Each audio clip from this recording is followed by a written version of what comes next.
Hello, Aalen. Hello, Brian. Hello, Brian. Next one is in. Hallo, Aalen. Wir begrüßen euch recht herzlich zur Pecha Kucha Night in der 46. in Aalen, heute in einer anderen Form. Wir freuen uns total, hoffentlich gucken viele zu und wir freuen uns total, unsere Referenten zu begrüßen.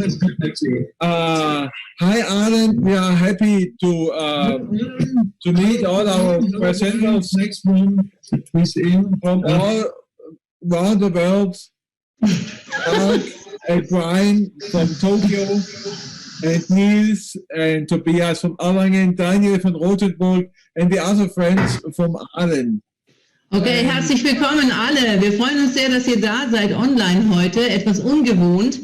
Und eine große Warnung für alle. Thomas Meile wird heute Englisch sprechen. So, welcome everybody here in Aalen in a very special way online. So, it's a big danger. Thomas Meile will speak English. So, yes. wholeheartedly, my friend Georg. Yeah? I want to try to speak English, and you want to try to make music, and so it's all together fine. So we will have a nice evening together. It's a yes. So now we have nine presenters, and one from Tokyo. And if our ninth presenter will not come, Brian have to start our own presentation. Yeah, I think he can do this. So my first thing is what we ever do is to start our jingle, and our first one is Mark, but I want to give a chance for Mark and the other one to say hello. Also für jeden jetzt einfach mal Hallo sagen in die Runde. Hallo, ich freue mich sehr, dass ihr alle da seid. Hallo. Hallo. Hallo. Hallo. Tobias, herzliche Grüße aus Rothenburg. Yeah, okay. And now, Mark, do you want to say anything before you start? Oh, you're unmuted. Okay. Yes. Hi, everybody. Hi, Thomas. Hi, Gertrude. And hi to all the speakers. I just want to say really a big thank you to the city of Aalen for all you do for Pecha, for making, but you're one of our most energetic and amazing cities. For people around the world, Aalen is in the south of Germany. It's a small industrial town. And we had this amazing request from Thomas, who's one of the co-organizers there. We had two photographs from him when he sent his application. One of him in his normal dress and one in the town's policeman's uniform, because he's the town's policeman. And he uses Pecha to get the word out in the city about don't take drugs, don't speed, don't things. And it's great for him because it only takes him 6 minutes, 40 seconds to deliver his lecture. He's one of the coolest guys in our network. And with Gertrude also, they do an amazing job. So thank you so, so much. So, wonderful. Thank you. Thank you, Mark. Thank you. Brian, I'm so happy to see you again from Tokyo. I love Aalen. Hey, Brian. Good to see you. Hey, Gertrude. Nice to see you. Brian was the guy with the best pictures from our Pecha night. That's thank you. Yes. So, and now we will start. Mark, you're the first one. Thank you, Thomas. I'm Okay. ready and nervous. So, all right, I'll yeah. try and speak slowly. Okay, we start. Thank you. Okay, so my name's Mark Dytham, and along with Astrid Klein, we run Klein Dytham Architecture in Tokyo. That's our day job. We're architects. And I'll show you a couple of projects. This is Ginza Place. It's on the most important crossroads in Tokyo, and we designed this building. It's the headquarters for Nissan, and it has several other projects, other tenants in there too. This is another project. It's Daikanyama Tea Site. It's one of the most famous bookstores in the world. We designed it 9 years ago, and it's always on the top 10 things to do in Tokyo. And we're very lucky to design this building. So this is our day job. We're architects, but we have a night job too, and that's running Pecha Night globally around the world. It's a show and tell format that we devised in our art space to allow young people to show and share their work, especially architects. But architects, they talk too much. So that's why we gave 20 images, 20 seconds an image, so they would stop talking too much. So as Brian says, we love Aalen. And from Tokyo, we've gone around the world to 1,227 cities. And the one we love most is Aalen. We don't charge for the format. This is why it's spread all around the world. And it's become the world's most popular creative network. So we've a very difficult issue on our hands tonight. And that's why we're all here together to inspire the world. We started these projects. This is back in 2010 for Haiti. And when the earthquake happened there, we ran a global event non-stop around the world, and we raised $100,000. And along with the Ben Stiller Foundation and Architecture for Humanity, we built a school in Haiti, which was really amazing. And Shepard Fairey, the guy behind the Obey logo, designed our logo, which was really amazing.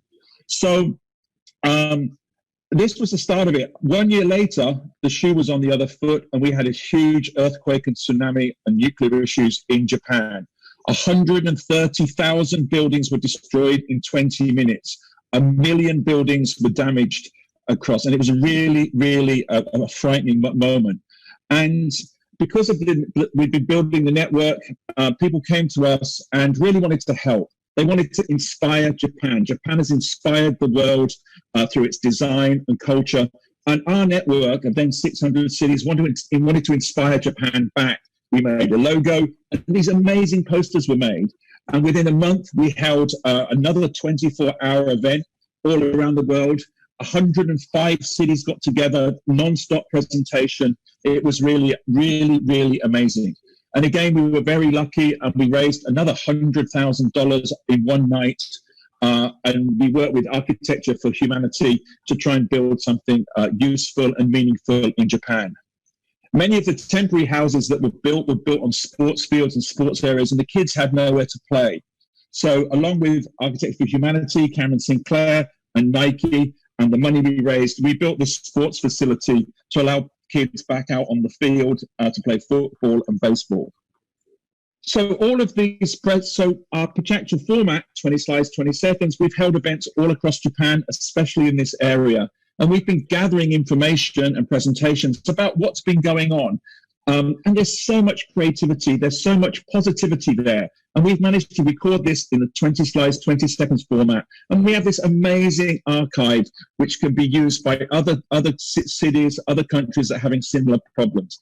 On the left, it's a presentation about what it's like to live in a temporary home. And on the right, it's a presentation about Safecast. It's a citizens monitoring for radiation. And it's become very important in this moment in time for monitoring the spread of the disease. And these events have increased, and we've had an event in Christchurch. We run Inspire Christchurch. We've had 3 major earthquakes there, one in Kumamoto also, and also we've run Inspire Nepal. So it seemed very timely that we should, bring Pecha Inspire to the world and try and inspire the world at this, very, very difficult moment. Maybe one of the worst moments that we're ever going to know in our lifetime. And it's been amazing. Response has been fantastic. Just like you're running this event tonight to talk about it, we've held events in Tokyo and around the world. This presentation is by Carl Bass. Carl is the CEO of was the CEO of Autodesk, the biggest architectural software company in the world. And he's retired. Anyway. So Carl's been making personal protective equipment with his team, just using caps and putting plastic on them. It's been really, really successful and made a big impact in San Francisco. Cameron Sinclair, who I mentioned before, is working with Duke Health. They're making pop-up hospital rooms that can be put up within one day, and they can be transported all around America, especially in the countryside where there aren't hotels, there aren't hospitals. These things can pop up. And no designer, Tachikawa-san, this guy his YouTube video has been viewed 1 million times. He's just taken an A4 folder, a slip folder, 2 cuts, and it turns itself into a face mask. Incredible. So there's genius that comes out of these very, very difficult and sometimes sad times.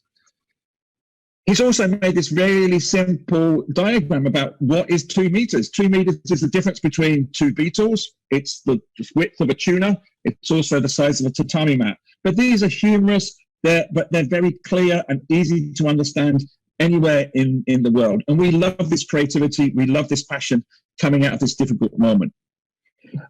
We've just launched a new product or a new piece of software on our site, Pecha Create, where you can upload 20 images, voice them and share them. Anybody can make a presentation like this anywhere in the world. And one of our Pecha interns, she went back to China to meet her parents. Look, she had never been back for 4 or 5 years. She went back and she was stuck in Wuhan, and she's made presentations from there. So we love Aalen. We love Thomas. We love all of you. And this is a photograph of our big global event we had in Tokyo. And there is Thomas with his daughter. And that's what makes the world a really fantastic place. And we're so happy that today, although we're socially distanced, we've actually been brought closer together by this new fantastic technology. And we're being brought closer together by fantastic cities like Aalen and our fantastic organizers, Gertrude, Tobias, and Thomas. Thank you so much. Arigatou gozaimasu.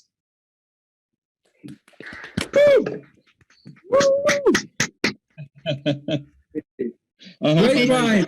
Brilliant. Thank you so much. Thank you. Thank you all so much.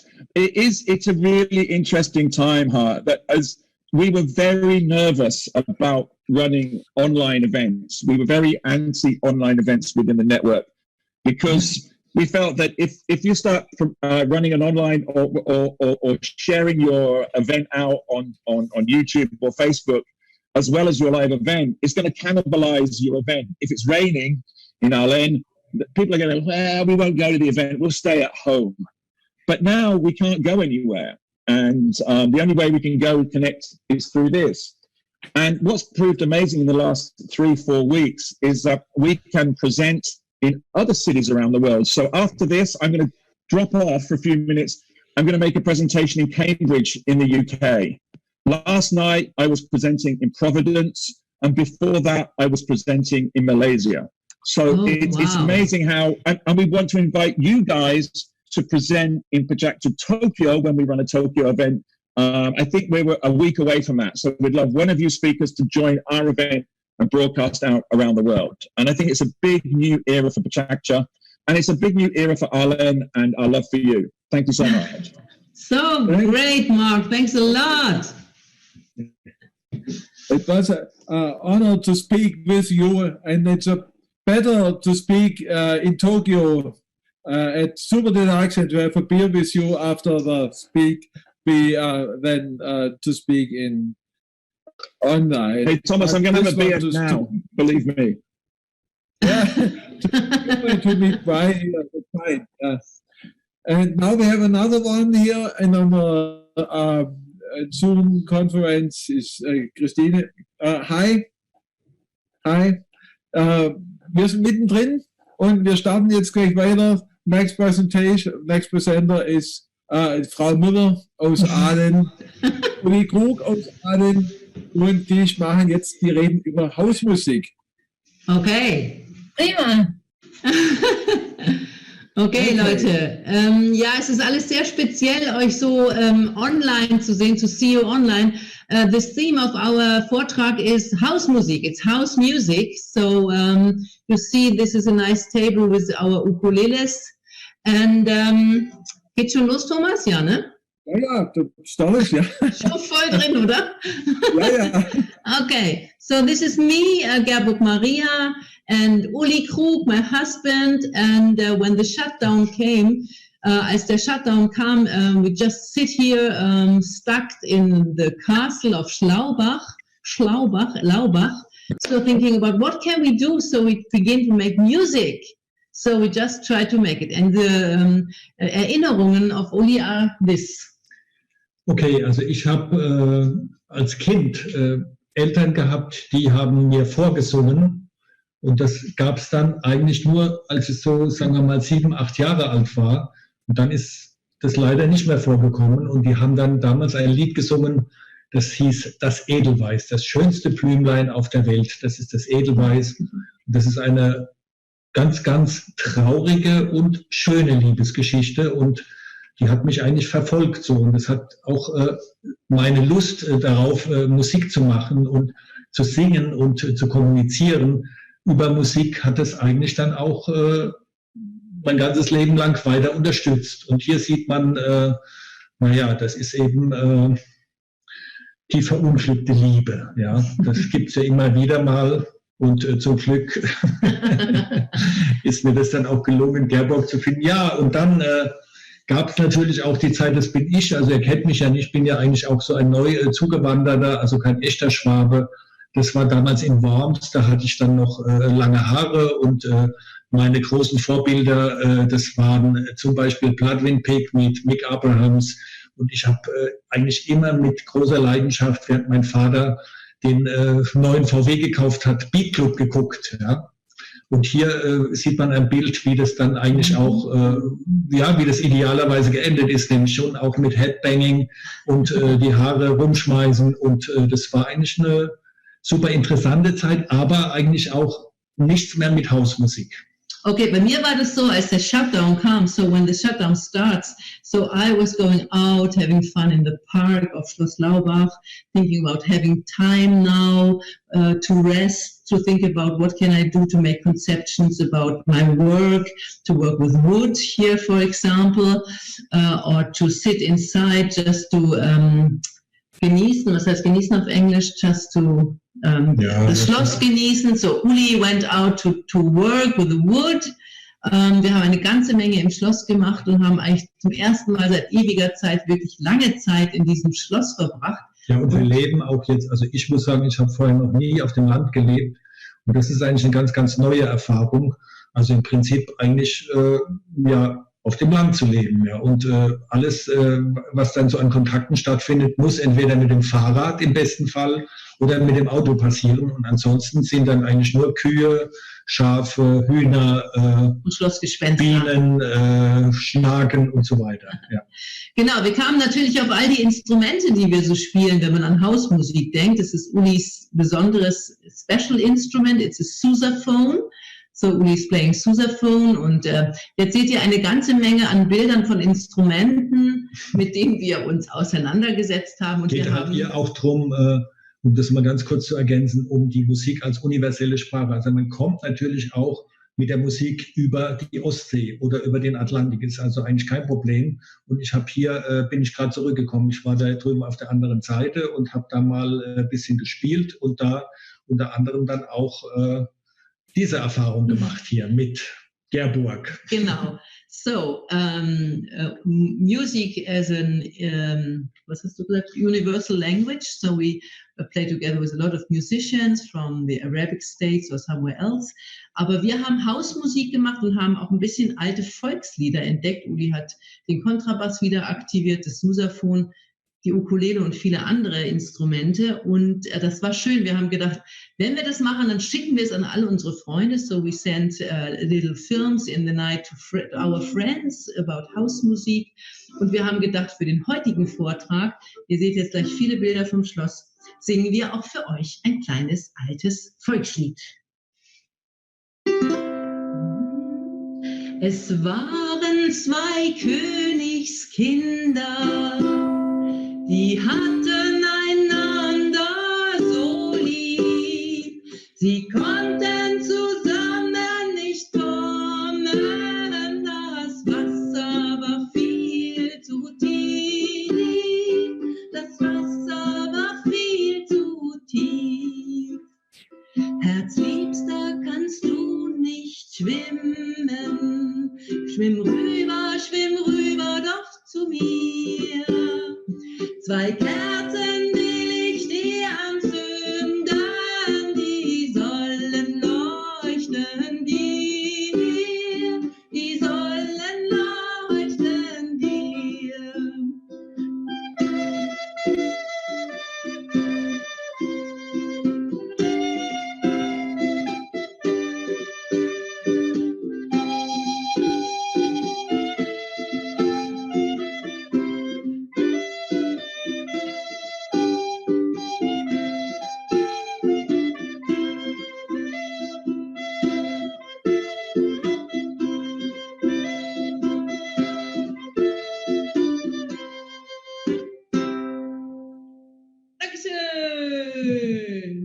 Hey. Wow, Hey. amazing. Oh my goodness me, that's incredible. So Brian, where are Fantastic. you? We need to, Wow. okay, so we need to play together, Brian. So you have your guitar. We go Okay. off, we sneak off into a different room and we'll play a little bit. Okay, so Next okay, you time. remember? Amazing.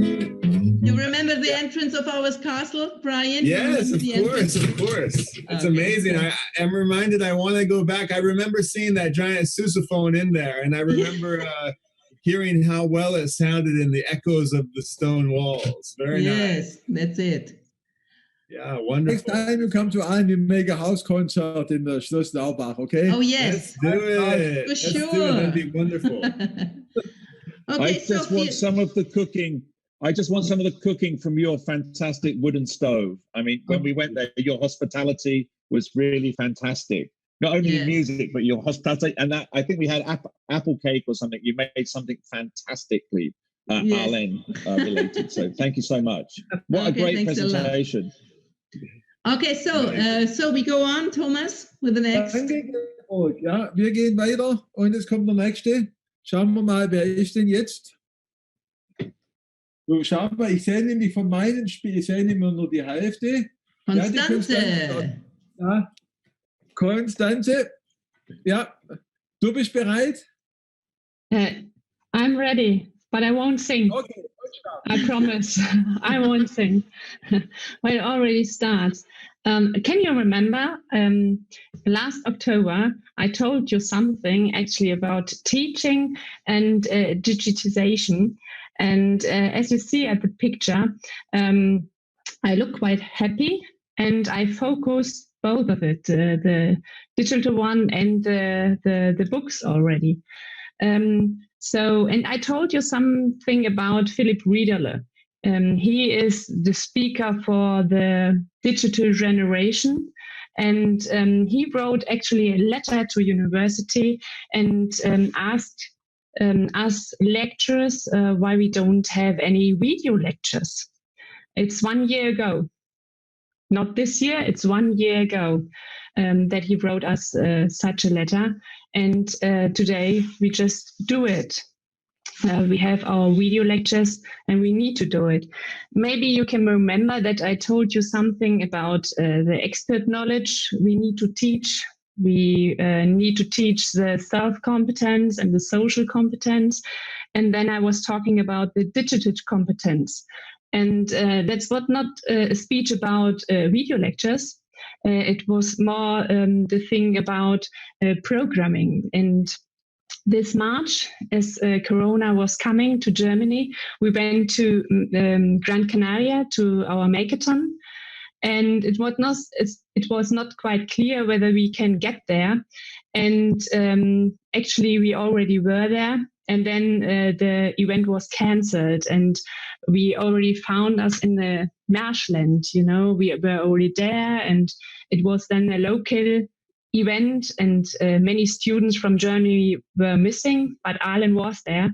And we discussed many, many things. And we already discussed the things about digital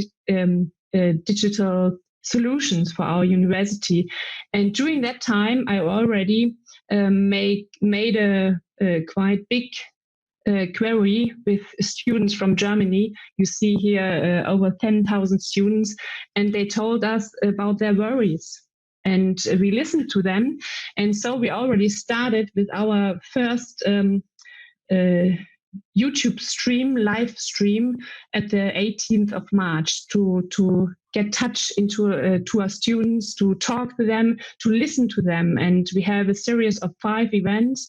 So that we told them we have a meeting point, we listen to you, and all our professors and students and lecturers and employees were in one digital learning course to get in touch, to organize the whole Corona semester, as we call it. That's the screencast of our dashboard. So we have every single lecture and module in Canvas, we call it, so the students know where to go and when what happens, so they find actually their rooms. And a very big issue was the social distancing, and I told him always it's just that you are in other rooms, but we can talk, we can use the new formats such as Zoom, Skype, or other things to get in touch. Yeah, that's very, very important. And now I don't have a lecture in the lecture hall. It looks like that. I have several laptops in my room and screens, so I can see the students. Quite important for me to see them and not to have a black screen. And it's a quite interactive lecture, because if you don't know whether the students understand you, you have to have some interaction. So I use, for example, Mentimeters, that I know that, as you see here, 53 people really work with us and they can follow what I'm saying. And I think it was a great experience last Friday. We had all our semester speakers with us, and they said just thank you to us that we get done it. And at the other side, I'm not just a professor. I'm also a mother, a working mother, and I told you that several years ago. And we have sometimes a little problem that we want to work perfectly. We want to look after a child perfectly, and we also need to look after the school. So I'm a teacher for little children as well. And the picture at our Grundschule, I don't know the English word actually, we just get or receive PDFs. So we, from the parent side, we decided to use the same format for our children because they need the contact. They need to see somebody. They need to talk to the children and not to only talk to me or the teacher. And there's a project you see there, some pupils from the 3rd class, and we read together the book. It's the Ink Monster. Maybe you have it as well in your castle, Geborg. And he needs ink. And in the school, you don't have ink anymore. And we started a little project from the parents that we asked the pupils to make some ink monsters. And there you see one from Miriam and Nick. And they're really it's really enjoying to present this digital, and they can make it really with their hands, and they can feel it, and that's so important to them. And so I still believe, although we are really digital at Aalen University, that the best thing will be still that we go back to school and see and touch each other and use additional the digital solutions. Thank you for listening. I hope you understood me. It was perfect. Thank you. Wow. What a really lovely presentation. Thank you so much. And really amazing pictures as well. Oh, I can't believe this is working so well. Well, so much. Really, the hard thing is what I felt. It works quite good at university, and it's really hard not to, you see them, you hear them, but you can't smell them, you can't touch anything, and you don't feel it. And for the university, it works. We are digital, but if I look at the children at our school, they have just PDFs, and there is no possibility for them, and we can't meet. And it's really important for us parents that we have every morning 1 hour Zoom meeting. And today I just heard that teachers are not allowed to use Zoom, and it's quite difficult sometimes with our law things. But it's important to offer such things. I just want to drop in there that my wife runs an international school in Tokyo with 250 children. We use Zoom Zoom's moving really quickly and putting a lot of security in place, which makes it, the kids can get around this. The kids are great. The parents don't know how to use it. They have breakout sessions. Yeah, it's really great. And they ask for the break sessions and make their homework. They go into these breakout sessions, but also the kids have got really good at the backgrounds. Yeah. And so they can really annoy the teachers by putting like really crazy backgrounds up. And so my kids have a call in the morning, a one-to-one in the day, and then a VC, a group VC in the end. And it's so funny that I can hear Mr. Ronchetti saying, turn all backgrounds off. Yeah. Okay. That's nice. Anyway, fantastic presentation. Thank you so much. Thank you, Constanze. It's really great. So can you show the ink monster again, please? Yes, I will show it. It's really pretty. Wow. That's really amazing. I didn't do it. Not really. There's another one. That's really great. And the third one I already got. Woo! Yeah. Good idea. So, thank you. Danke, Constanze. Wir machen halt kurz weiter. Ich wurde gerade angefragt, Englisch, Deutsch. Jeder kann reden, wie er möchte. Wir haben halt gesagt, some guys talk in English, some in German. Und je nachdem, wie Lust und Laune ist. Jetzt haben sich jetzt ein paar auf Deutsch vorbereitet, ein paar auf Englisch. Jeder kann es machen, wie er will. Und Brian und Mark, die wissen, dass es auch deutsche Präsentationen geben wird. Und jetzt machen wir weiter. Jetzt kommt die Rosemary. Ja, Rose, bist du bereit? Can you hear me? Okay. Yes. We will start. Ready for to take off. Hi, Rose. Hi, everyone. My name is Rose Francis Binder, and I am here to inspire the world that we are family, especially at a time like this. And I'd like to tell you about our Aalen University's Family Friendship Program. The sister sledge can sing. I might try a little bit too. We are family. And I learned that in Jamaica. Growing up in Jamaica, I was born there in 1966.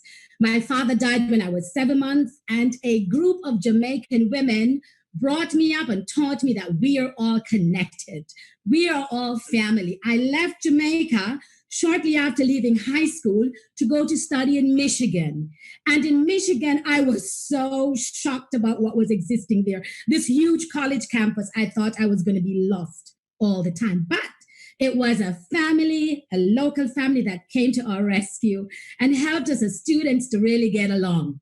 Naturally, in Michigan, I met my Tom Schwab, and we moved to France. In France, we lived in a very, very small village. And of course, with the language and everything, my first child came in France. And it was then again a group of British women who spoke English, who helped me to get through a country where I didn't speak the language, and I'm giving birth there. Naturally, I then came to Germany, to a great place called Absgemünd. And if you don't know Absgemünd, you need to get to know that place. I see Absgemünd and the Ostalb and Germany as my new family. I feel comfortable here. And in this village, I was happy to meet everyone. Naturally, in Absgemünd, I'm in Aalen. At our local university, I started teaching there some time ago, many, many years ago. What? Of course, English. And so I got to meet all the international students that were coming to us on campus. It was wonderful. I remember 17 Chinese students standing in my kitchen once and cooking. I became family to them. And then we formally got das Familienpatenschaftsprogramm der Hochschule. This is supported by the Ministry of Education. And naturally, I'm overjoyed to be the person who is coordinating it. So I'm having a lot of fun with this. Now, what's the goal of this program?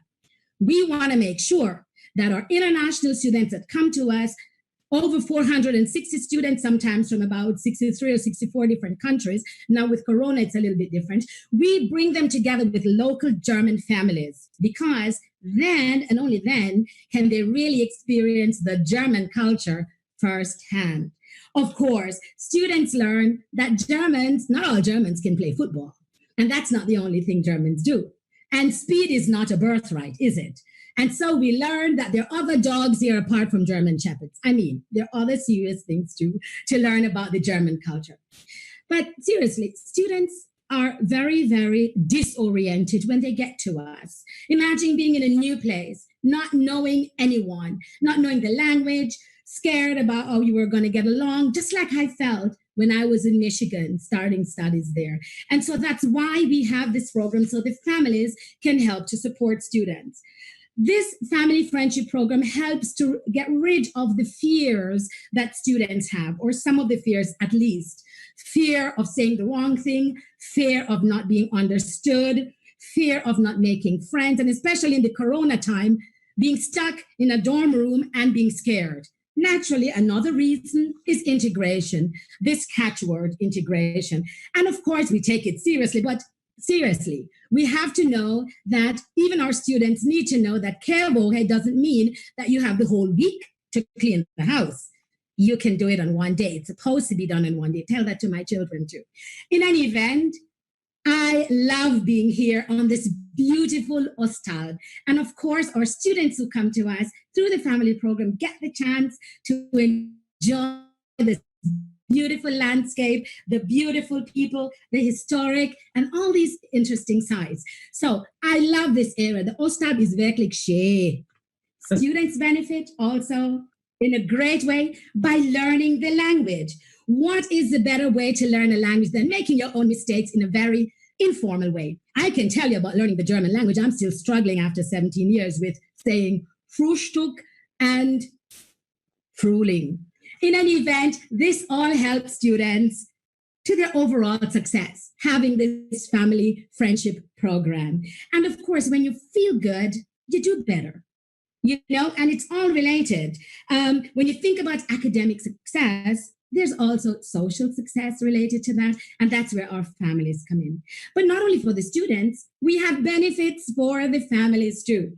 Of course, learn a different culture, practice, maybe more tolerance, understanding, being able to really accept others for who they are, that compassion, showing it and receiving it.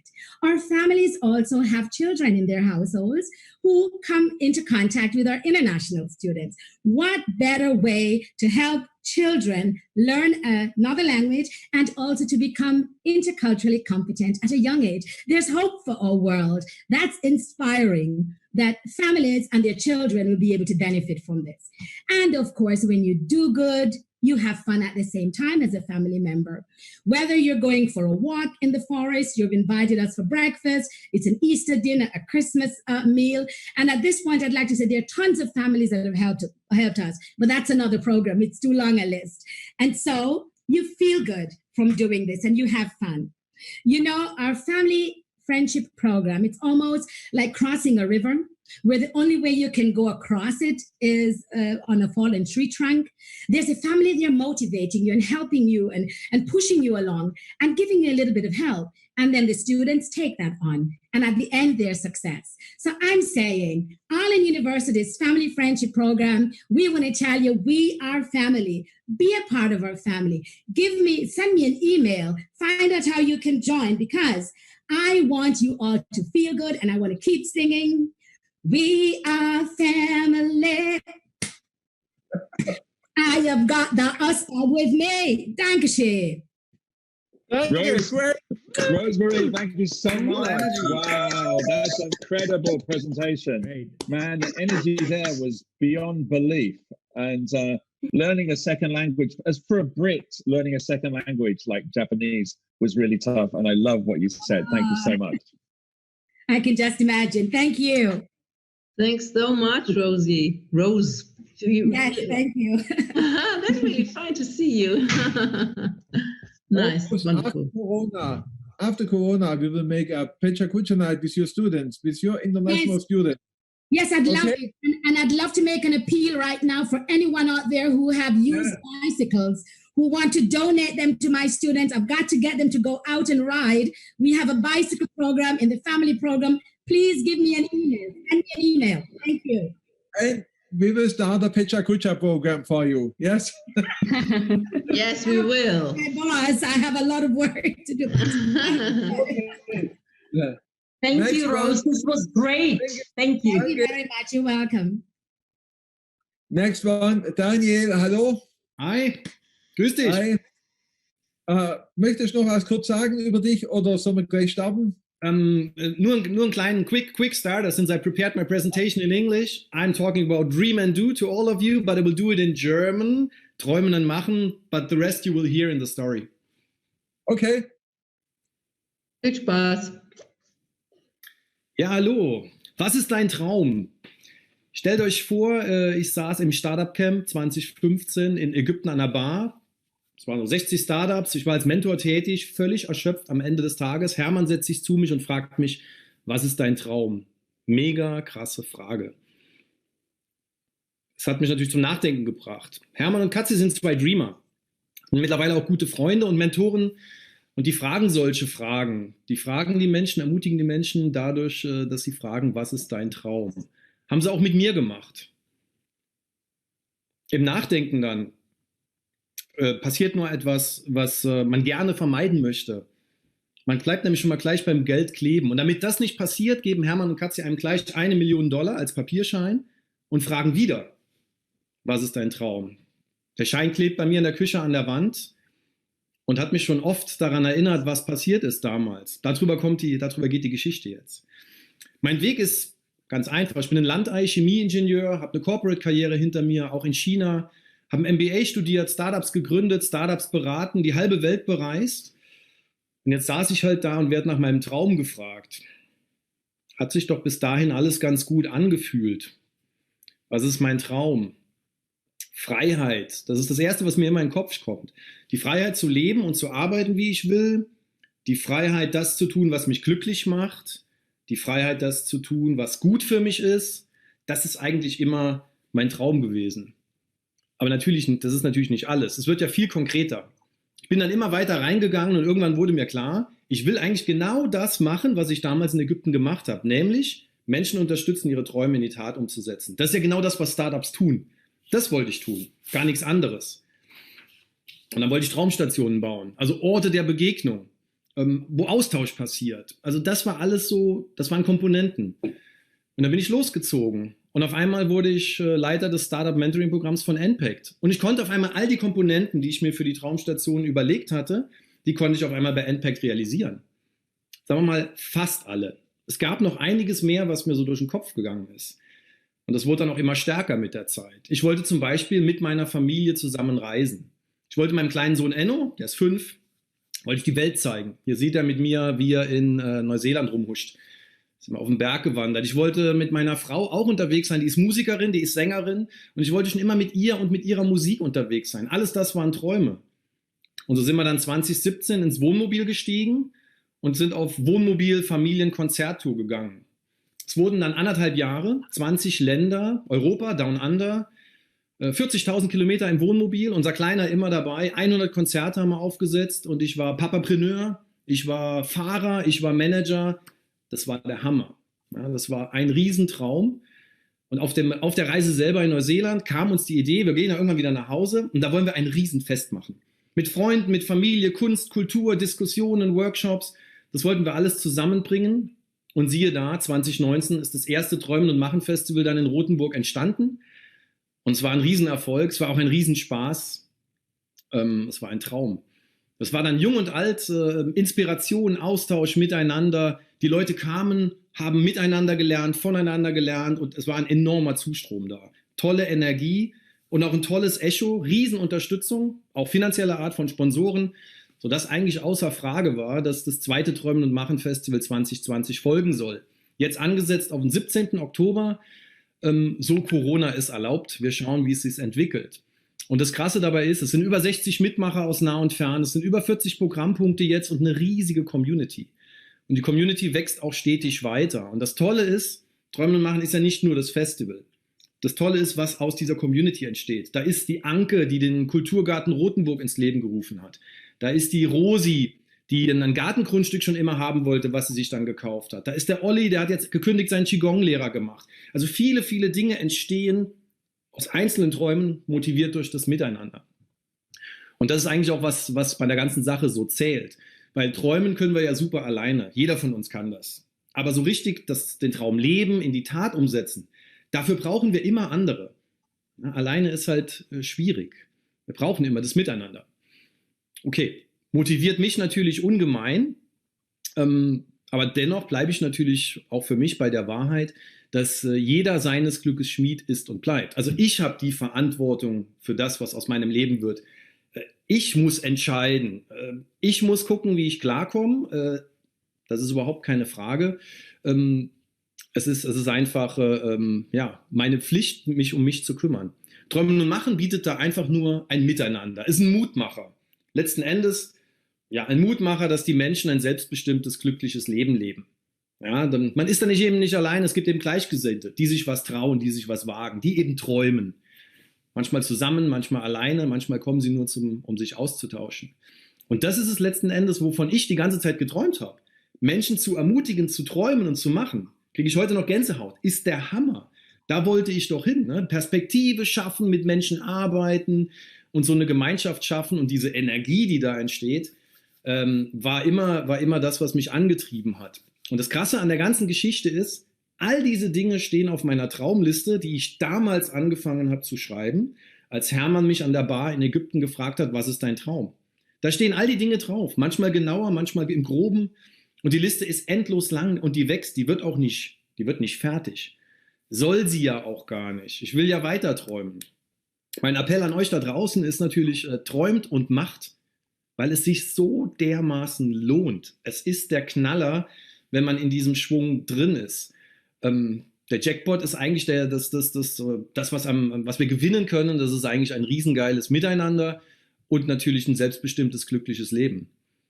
Mein Name ist Daniel Ried. Ich bin aktiv als Perspektiv- und Miteinander-Coach, aber vor allen Dingen wünsche ich euch da draußen, wo immer ihr auch gerade seid, träumt und macht, habt viel Spaß und viel Erfolg dabei. Vielen Dank für eure Aufmerksamkeit. Wow. Daniel, dich hätte ich auf der Bühne bei uns live. Kann ich mir vorstellen, dass du da nochmal ganz lebendig bist. Jederzeit gerne, jederzeit gerne. Ja, and now 5 Präsentationen, wir machen eine Pause. I have to say beer break. Mark, Brian, we will have a beer break. Wir machen eine kleine Pause. Thomas, can you hear me? Sorry, I've got a microphone problem. I just want to say big hello to Jay from Pecha, Asheville in the US, who's joining in on the stream. We can see his text. I also want to call a big shout out to Sean Smith, who's our CEO in Chicago. He's joining us. So this is really a global event, and it's really amazing that we can bring our family together. And as I said right at the beginning, Aalen is a very special city to us. And Brian, Astrid and myself came out just over a year ago and had a remarkable time in your city. And Aalen is really the center of Germany. I don't know many people think that, but we think that. And it's really, really fantastic. The energy tonight is incredible. And I want to say a big thank you to Tobias as well.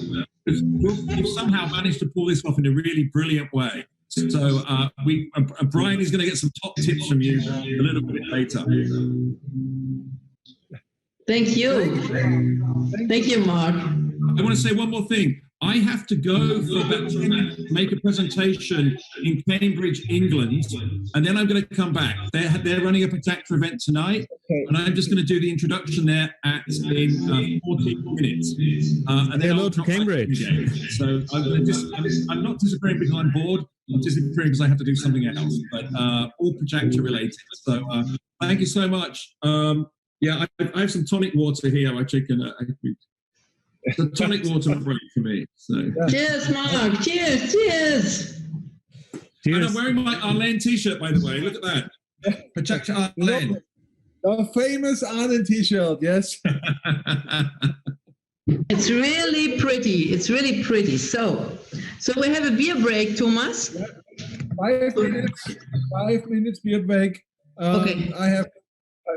I'm thirsty. I need a beer now. You need a beer now. Okay, see you in 5 minutes, Thomas. Yeah. Check your beer out. We can talk together if you want. I come back in 2 minutes. Yes, Thomas, you deserve a beer. You can have your beer. Hallo. Okay. Hallo allerseits, wir sind wieder da und wir haben schon einige sehr, sehr tolle Vorträge gehört, teils in Deutsch und teils in Englisch.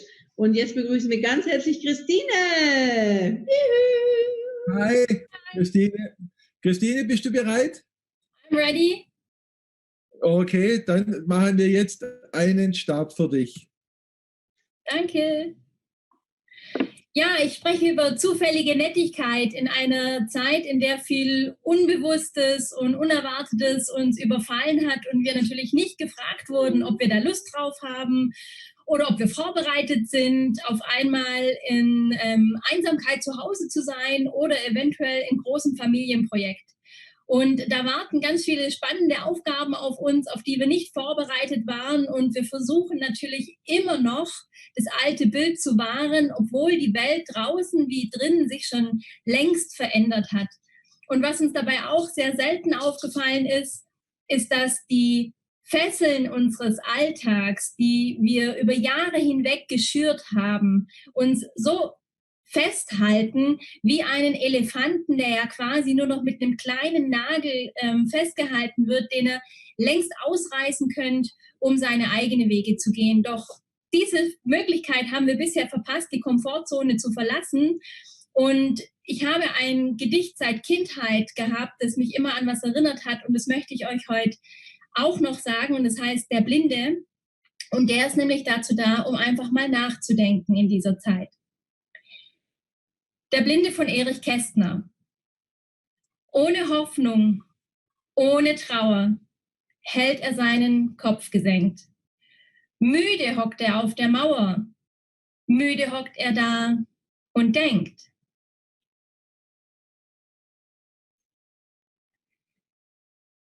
Er denkt, Wunder werden nicht geschehen. Alles bleibt so, wie es war. Wer nicht sieht, wird nicht gesehen. Und wer nicht sieht, ist unsichtbar.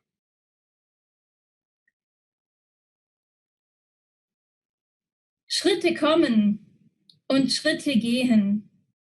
Was das wohl für Menschen sind? Warum bloß bleibt denn niemand stehen? Denn ich bin blind und ihr seid blind.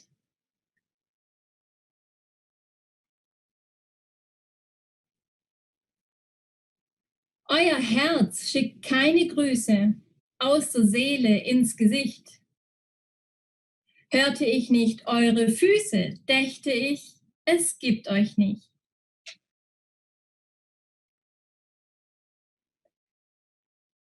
Deshalb tretet näher, lasst euch nieder, bis ihr ahnt, was Blindheit ist. Senkt den Kopf und senkt die Lider, bis ihr, was euch fremd war, wisst. Und nun geht, ihr habt ja Eile, tut, als wäre nichts geschehen, aber merkt euch diese Zeile, wer nicht sieht, wird auch nicht gesehen. Das Gedicht ist von Erich Kästner, das heißt Der Blinde an der Mauer. Es hat mich schon immer unfassbar fasziniert, wie viel es ausdrückt, weil es geht um inneres Glück, das man nach außen tragen kann. Und es ist von jedem aber auch die Aufgabe, andere sichtbar zu machen, die vielleicht gerade gar nicht sichtbar sein können und ein Stück weit auch zu helfen. Ich meine damit auch viele ältere Generationen, die gerade zu Hause sind, die nicht wissen, wie ein Zoom-Call funktioniert, was YouTube ist, und denen wir auch ein kleines Märchen schaffen müssen in einer Zeit, die für sie jetzt gerade noch viel schwieriger ist. Ich möchte einen Appell daran machen, dass wir alle, die die Kraft dazu haben und die uns nicht blenden lassen von allem, was vielleicht ein bisschen Verunsicherung bringt, sondern die Energie, die wir haben, etwas Gutes auszusehen, dass wir Glück und Liebe aussehen, dass wir etwas Freude in die Welt bringen für die Menschen, die vielleicht die Freude gerade im Moment nicht sehen können. Nicht, weil sie es nicht wollen, sondern weil sie tatsächlich so verängstigt sind und vor der Zukunft Angst haben, weil sie nicht wissen, was passiert. deswegen ist das Thema Teilen, freundlich sein und wenn es nur ein nettes Lächeln ist, ich merke und höre immer wieder von anderen, dass die kleinen Dinge gerade die Welt erhält und dass es nicht darum geht, nach sich zu schauen, sondern viel auch um den Gegenüber und natürlich auch nach der Natur, nach unseren Lebewesen, wo wir einfach viel genommen haben über Jahre, etwas jetzt zurückgeben können. Und da gibt es was ganz Tolles aus Amerika, das nennt sich Random Act of Kindness. Und dabei geht es ganz klar um die Philosophie, anderen etwas Gutes zu tun und dadurch selber auch eigenes Glück zu erfahren. Denn wenn wir anderen etwas Gutes tun, schütten wir Glückshormone aus. Und die brauchen wir für unser Immunsystem und die tun uns gut. Deswegen kann ich jedem nur sagen, rein prophylaktisch fürs Gesundheitssystem, werdet zum Alltagshelden. Und wenn es nur ganz klein ist, indem man eine Tüte jemanden hochträgt, indem er vielleicht auch mal einen Kaffee ausgibt an den Obdachlosen, der da sitzt, auch in der Corona-Zeit. Man muss aber sehen, wo man helfen kann und man muss auch das Gefühl dafür haben, helfen zu wollen.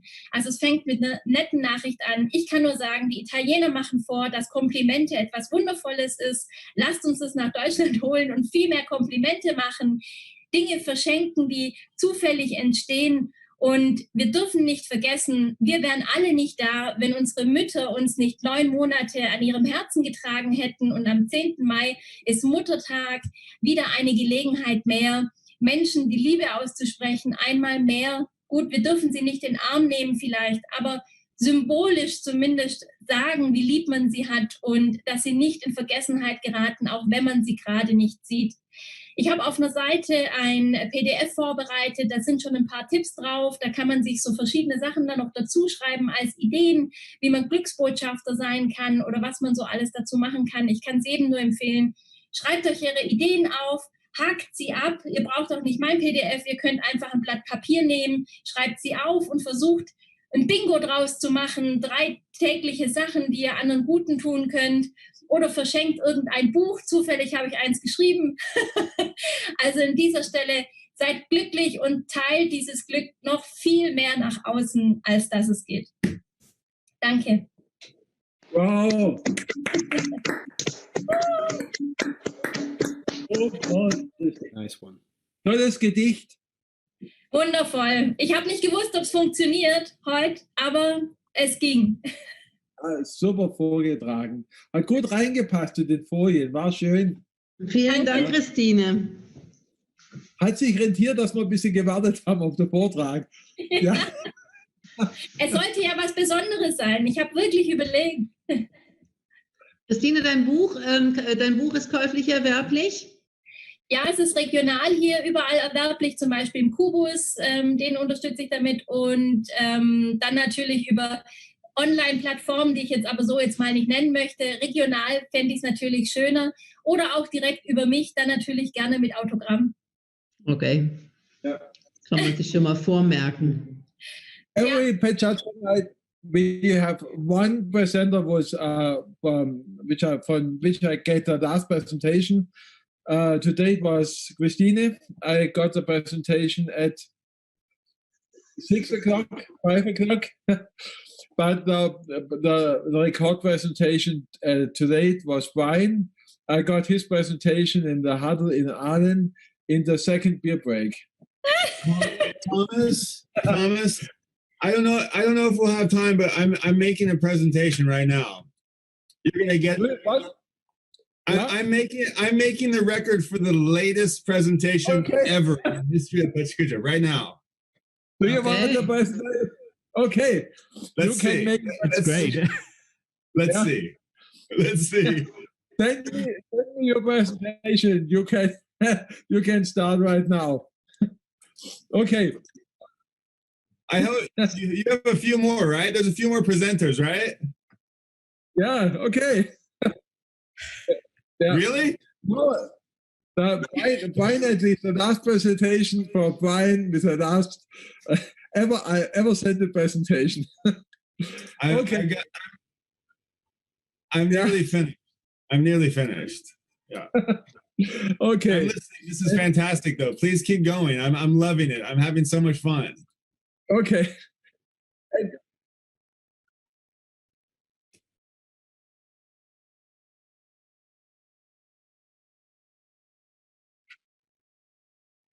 Ah, okay. Daniel. Okay, so dann Brian macht anscheinend noch die Präsentation fertig, hörte ich jetzt gerade.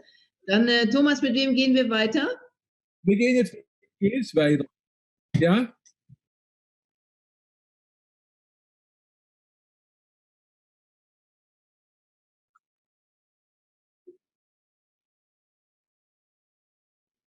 Super.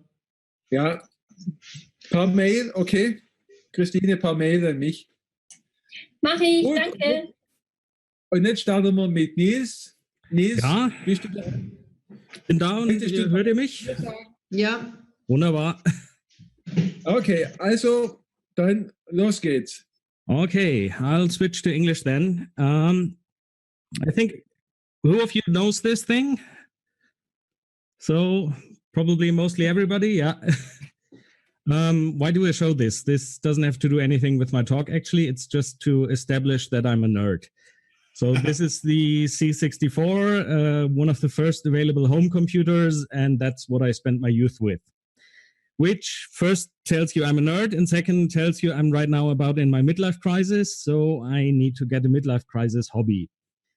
Porsches, nope, doesn't work for me, back pain. I don't get in and out of these things anymore.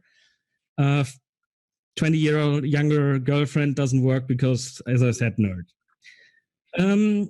So I went with my brother to the Modellbahn Wunderland, the model railway wonderland in Hamburg. If you're ever there, go there. It's brilliant. It's, I don't know how many square meters of model railways, and it's big fun. Model railways in Germany are kind of, you see this guy, this is the former president of Bavaria, which is about the most uncool guy ever. So this is kind of the image of model railways. And when I looked up this picture, I found this quote which says that model trains are about role play. It's usually creative and skilled people, but they also control freaks, and they want to have control about their mini Wonderland world. And yeah, so I was a bit scared, but I remembered my father had a model railway, so I wanted to start one as well. And there are different gauges. So there's from gauge 2, which is 1 to 22, which is just the garden railways, to Z, which is just tiny. I settled for the middle for N scale. As a motive for my railway or scenery, I choose Streitberg Station, which is just around the corner here. So that's 20 kilometers from Erlangen, which is kind of a tiny little branch railway. And the advantage there is nothing has changed in the last 80 years, so you don't need to bother about if you're period correct or something like that. That's the plan I came up with, 1.70 meters by 70 centimeters, which fits exactly a hole which I had in my bedroom. So next to the clothes cabinet is now the model railway. And yeah, I started mounting everything. You see, I'm not married. I can do that in my living room. You start just with making a base plate out of wood, just mounting everything together and making a whole mess of your living room. And then you start mounting the tracks on top. Landscape, you do just by styrofoam and some modeling paste or papier-mâché or something like this on top of it. And yeah, so I haven't done this in years, and it's a bit like, well, in primary school I learned how to model stuff, but how does it work? There are lots of YouTube tutorials. So there's really nice, interesting international things. There's, for example, there's Luke Towan, is an Australian guy who's really fun to watch. There's a huge bunch of British model railway channels, and you can learn a lot there. You can get a lot of special tools, but there's also the do-it-yourself way of doing things. So to apply static grass, which is the little tiny grass which sticks out a bit, you can either buy the Grassmaster 2000 for, I don't know, 150 euros, or you can get an electric flycatcher, modify it a bit with a kitchen sieve, and you're done. Trains, of course, your trusty local model railway shop, but unfortunately the one in Aalen closed down 2 years ago. So it's mostly eBay and some internet shops where you can get stuff. And if you get the used stuff, they're still affordable. So you can get the really expensive stuff, but okay. Peak nerd is, of course, when you go to Tokyo, Akihabara, the electronic city. First, there are stores for everything. So the store on the bottom left, this guy just sells resistors and only resistors. There are also a lot of model train shops in Japan. And if you're in Japan, go and visit them. And they all have these layouts because in Japan, I think the flats are so small that you cannot have a model railway. So they have these layouts where you can just rent an hour and play there. And it's just interesting what kind of people are there. Peak then was when last summer I went to the Chaos Communication Camp from the German Computer Club. And somebody brought a light railway locomotive just because. And I spent all the day running around with that locomotive. So we did regular train service, which ended up having a small IKEA shelf layout with a light railway. So this fits in a standard EVA IKEA shelf. And you can run your train back and forth and have a couple of switches and have fun. So to get the nerd aspect even further, of course, I want to automate things and control everything from a computer or a mobile phone. So there are these cheap microcontrollers which you can hook up, which is a whole different project in itself. So this is the perfect Corona hobby because there's so much stuff you can just do and add. And speaking of Corona, I started Googling around what happened in the city where my godchildren live, in Braga. So hello, Nuno, if you're watching. And hello, godchildren. They had a tram railway. So I'm now building a little tram railway layout. And a friend of mine or colleague from mine works at a heritage line here next where the Streitberg line also belongs to. And I'm now also playing with real trains. So this went really, really downhill after going to the Modelbahn Wunderland. So thank you. And just want to say if you have a heritage railway or heritage whatever museum, please support them. They need you now even because you cannot really visit them right now. So whatever they do to raise money, they need the money to get their stuff running. Oh. Danke. Yeah, thank you. Danke. Als ich klein war, habe ich auch so gespielt, aber ich hätte das. Ja, das Schöne ist, das kann man auch als Erwachsener noch machen und da sind noch viel, viel mehr Dimensionen als Erwachsener, als wenn man als Kind damit spielt. Glaube ich, ja. Thomas, was wolltest du sagen, als du klein warst? Ja, habe ich das auch mal gespielt, ja. Es war? Ja, aber nicht so umfangreich. Ich habe einfach nur einen Zug im Kreis fahren lassen. Mhm. Ja. Okay. Und bescheiden. In deinem Kinderzimmer oder im Keller? Im Kinderzimmer. Wir müssen dann auch mal deinen inneren Nerd rauskitzeln. Das dann ja. Ich habe im Feed schon Werbung für dich gemacht, Nils. Ne? Okay, danke. Ja. Nicht wundern, wenn Bewerbung reinkommt.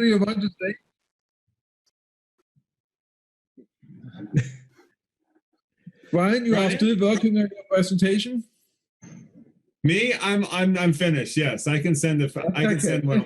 Yeah. Okay. Shall I? Und nun geht's weiter. Wir starten ab bis Uli Holzbauer. Please. Hallo? Uli? Ja. Hi, Uli. Hi. Möchtest du was zu dir sagen selber? Am besten ganz kurz. Ja, ich habe gerade gehört, man soll seine Träume wahr machen und für mich war dieses Ego-Camp ein bisschen vom Traum, nämlich die Erfahrung mit dem Thema Forschung zu verbinden. Und ich freue mich jetzt einfach, euch darüber was erzählen zu können. I will do my presentation in English so other people can also follow. Yeah. So let's start. Thank you. Okay, nowadays in Corona times, tourism industry is suffering most from all this Corona crisis. And this is why I give a short presentation about tourism. And everybody hopes that when the crisis is over and we have the restart, that we do things in a more sustainable way. So the question is there something like sustainable tourism? Tourism will destroy its own basics. It destroys the nature, it destroys the culture. That's a negative point of view. But we can make tourism more sustainable, not only by respecting nature and culture, but also by supporting sustainability. So for example, when we look at the Sustainable Development Goals, we create work, we create wealth, we support education, and we also help people to respect the climate and the nature. I started with the term of ecotourism, and ecotourism is a little bit different from that. Ecotourism mainly focuses on the environment in the sense that you visit nice places, you visit challenging places. So the eco means visiting the environment. And I was brought to this Gondwana game reserve by a company called Ilala Africa, and I met the owner, Sandra Klaassen, 15 years ago when she came to South Africa. And from that, we had a lot of discussions. And she was also the co-initiator of Gondwana Eco Camp. And on the left picture, you see Mark Rutherford, who started that Gondwana Game Reserve as a total. And in 2015, he talked to me about his ideas of that Eco Camp. So in 2020, I came back to see how this has evolved. So this is the Gondwana Lodge. In 2015, it was quite new. So even the elephant visited it during the night. And you see they left their droppings as an evidence. And this is how it is today. It's a little bit more luxurious than the tented camp. That was 2015 when Mark told me I will build an eco camp here. And now it's here in 2020. It's not very luxurious.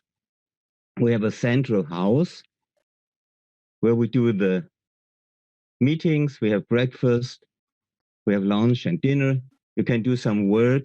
You prepare your field trips. You do the aftermath of the field trips. And you can also sit together and enjoy the South African sky and the Milky Way. Oh. Okay, yeah. So you live in tents, but they are for the South African countryside very luxurious. It's something where you can live for 2 weeks, no problem. Thanks, Constanze. And it's also tents that have low impact on the environment. And this is also part of the eco camp. When we look at sustainability, there's also the aspect of society. And in 2015, we discussed also bringing the tourists to the villages. But this type of volunteerism, they have skipped. But they do a lot of educational work for the children. They create wealth for the people. They also work on invasive aliens. So, for example, the black water, which came from Australia, is here, and this is a problem for the regional fynbos area. And so we could participate in that. We could participate in monitoring the animals. So we also took some pictures, and so we could do the monitoring at home, but we also did the monitoring with our binoculars, counting the animals, seeing how many young animals they had. And monitoring is an important part of the day-to-day work of the rangers. So you can join them, you can track rhinos, for example. You know they are very endangered. You can track the lions and count the animals. And this also contributes to the ecology of the whole game reserve. So you're part of that activities. You're part of tracking the lions and the rhinos. And here you see that they also take the young learners from the other villages to be participating in those activities.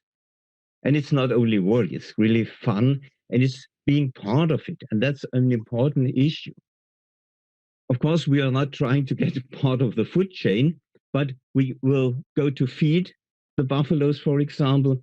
But you also see that also the lions take the buffaloes as prey. So this is a very expensive type of steak. And you can help the rangers. Due to the fact that we are tracking the lions, we could also leave our cars. And so we could track, for example, the prey. See what was the hunt of the lions in the days before, what did they eat, which other animals did eat that. And we're also watching the feeding behavior, for example, of the elephants. How many grass do they eat? How many bushes do they eat? And this is part of a research project. And this all helps to make this camp self-sustaining. And it also helps to support the local economy. So this is part of the sustainable tourism. Tourism also is a contribution to the shaping competences, to say we learn about other cultures, we learn about the nature, so we respect culture and nature. So it's an important contribution to sustainability.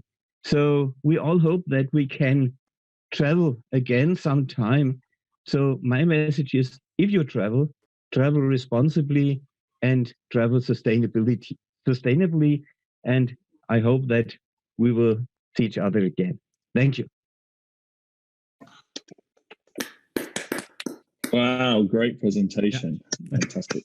Thank you, Uli. Thank you. Thank you. Wunderschöne Bilder, wonderful pictures from South Africa. Wow. Yeah. You said you wanted something positive. Yes. Yeah. How often have you been there, Uli, in South Africa? About 20 times now. Really? 20 times? Yeah. Oh my God. Can I join you? Yeah. Hey guys, I've just come back. I just did the opening for Pecha night in Cambridge in the UK, and Pecha Cambridge say a huge hello to Pecha Aalen, and they hope they can swap presenters with you going forward, which is really amazing. But I just wanted to pick up on that presentation. So last night I was talking to Pecha Providence in Rhode Island, and one of the most poignant presentations was from the zookeeper in Providence about what happens with the zoo there. I'm not sure if I said that earlier, but it's been really amazing to find these stories are very important about what happens in these moments, these very difficult pandemic moments. What a lovely presentation and fantastic photographs. Thank you so much. Thank you. Thank you, Uli. Thank you. Yeah. So perhaps the last one or not the last one, Brian? Don't know what happens. Yeah, well, you should have received pictures, I heard. Yeah. So next one. Yeah. Tobias, the master of technique of this evening. Oh, Tobias. Yeah. I had in my slides real late, like half an hour before we started. So it really treats me well that this does not say my name. Yeah, right. So Brian, you're up for a treat. Yeah. Okay. That's right. Yeah. Sorry. Yeah. You are the last one. You was the last. But now I hope I will get some presentation from Brian. I hope so much. Come on, Brian, send your presentation in, man. I did. It's sent. I sent it. It's gone. Locked and loaded. It's not here. I wait for it. Yeah. Okay. But now we have 6 minutes 40 seconds time for Tobias. Wait. Okay. So the talk is about happiness, and as I have given, and it has been a big pleasure to give that presentation in English already once in New Zealand, in Christchurch. You can find it on pechakucha.org. So if you want to have the English version, go there. Now, I'm going to give it in German again. And now I'm ready. Wie geht's dir? Wie geht's dir? Gut, gut, sehr gut. Okay. Ja, also das ist tatsächlich mein ältester Pecha Kucha Vortrag überhaupt und der Grund, warum ich Pecha Kucha mache. Und es geht um das Thema und um das Gefühl, das die Dame hier spürt, nämlich Glück. Und wenn mich jemand mitten in der Nacht aufweckt und sagt, boah, gib doch mal einen Pecha Kucha Vortrag, dann ist es dieser, weil den habe ich so oft geübt und gehalten, dass ich jetzt spontan sagen kann, dass diese Folie ausdrückt, dass viele von uns natürlich nach dem perfekten Weg zum Glück suchen. Und der perfekte Weg zum Glück ist nicht so einfach zu finden, aber der da, Martin E.P. Seligman, der hat tatsächlich die Forschung des Glücks zu einem der Hauptpunkte seiner Zeit als Präsident der amerikanischen psychologischen Gesellschaft gemacht. Und Glück in wissenschaftlich heißt positive Psychologie. Und ich bin ein großer Dilbert-Fan auch. Deswegen hier sein Ansatz. Also Scott Adams, der den malt, sagt, Glück ist die Summe aus Gesundheit, Geld, Sozialleben und Lebenssinn. Und ich weiß nicht, wie sehr der sich eingelesen hat, aber der ist schon verflucht nah dran. Wenn man sich nämlich dann die Forschung anguckt, und da gibt es einiges an Forschung zum Thema positive Psychologie, dann merkt man, dass es einige wenige Aspekte sind, die wirklich richtig wichtig sind. Und einer davon ist unsere DNA, ungeschickterweise, weil die können wir natürlich wenig beeinflussen. Es gibt Zwillingsexperimente, die eben untersucht haben, wie verhält sich das Glück bei Zwillingen, die schon bei Geburt getrennt wurden. Und dabei kommt eben raus, dass knapp 50% unseres wahrgenommenen Glücks, also glücklich sein, nicht das Glück im Sinne des Spielens im Casino, dass davon 50% eben durch die DNA bestimmt werden. 10% sind die schrecklichen Umstände und ganze 40% können wir beeinflussen. Und damit kommen wir zur Frage, und nun, was mache ich denn? Was soll denn dieser Vortrag zu diesem Thema? Und ich möchte natürlich ein paar Tipps geben, wie man das positiv beeinflussen kann.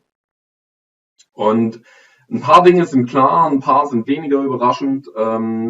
Was ganz, ganz schlecht ist, ist sich mit anderen vergleichen. Denn wenn ich gucke, was da so für Leute um mich rumhüpfen, dann finde ich sicher immer einen, der noch mal eine hübschere Frau oder Freundin hat, der noch mal ein paar Euro mehr verdient, der irgendwie irgendwo besser ist, und das hilft mir nicht weiter. Was mir viel, viel mehr bringt, ist, mich mit Menschen zu umgeben, die mir Freude bringen. Ja, gerade leider ein bisschen schwer, aber immerhin virtuell möglich. Mir gibt die Veranstaltung hier schon mal einen wahnsinnigen Glückskick. Allein schon viele Freunde, Daniel, Thomas, Nils wiederzusehen, ist ein Knaller. Genauso wichtig, Sport. Sport hat tatsächlich eine Wirkung, die äquivalent ist nahezu zu angstreduzierenden Psychopharmaka. Und die einfachste Methode, die allerdings ein bisschen Selbstdisziplin erfordert, leider nicht meine Stärke, routiniert Dinge immer wieder zu tun, ist das sogenannte Dankbarkeitstagebuch. Super, unglaublich erwiesen, jeden Tag aufschreiben, wofür man dankbar ist. 5 Dinge idealerweise, wie man hier sieht, mit der Hand, weil es dann besser in das Hirn verkabelt wird. Und das hilft wirklich nachhaltig glücklicher zu sein. Das ist erwiesen durch Studien, also kein Quatsch. Und finde ich wahnsinnig beeindruckend. Was vergleichsweise wenig spannend ist, ist tatsächlich Geld. Natürlich gibt es so eine gewisse Grundbasis, die man braucht, um sich finanziell vernünftig zu fühlen. Aber wenn man darüber hinausgeht, dann gibt einem das nicht nachhaltig was. Es gibt nur einen temporären Glückskick, das sind so knapp 3 Monate, dann fällt es wieder ab. Und dementsprechend ist mein großer Appell, das Geld zu verwenden in das, was man Peak Experience nennt, also zu sammeln, um besondere Erlebnisse zu haben, an die man sich immer wieder erinnern kann. Im Gegensatz zu dem, was wir hier sehen, das Hamsterrad, das manche langlaufen, beziehungsweise das Rat Race, wie es bei den Amerikanern heißt, macht nur endlich glücklich. Denn immer, wenn wir eine Beförderung oder eine Gehaltserhöhung kriegen, ist das eine 3-Monats-Phase und danach fällt der Glückszugewinn wieder ab auf das Normalniveau, auf unser DNA-Niveau.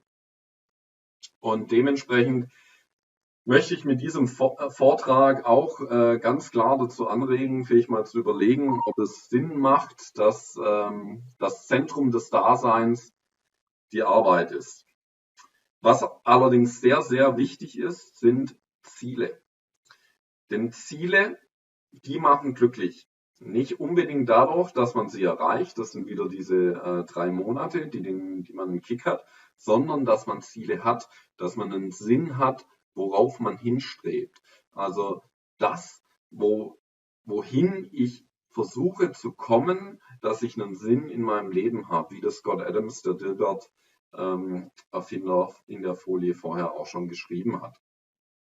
Und damit sind wir schon am Ende meines kleinen Vortrags und ich möchte beenden mit Plato, der schon vor knapp 2500 Jahren wusste, was es ist, das man braucht. Und ich hoffe, die Pecha Kucha Nacht heute hat genau das für euch erreicht und der Vortrag, der gleich von Brian kommt, natürlich auch. Nämlich, glücklich sind die Menschen, wenn sie haben, was gut für sie ist. Und ich hoffe, Pecha Kucha ist gut für euch. Dankeschön.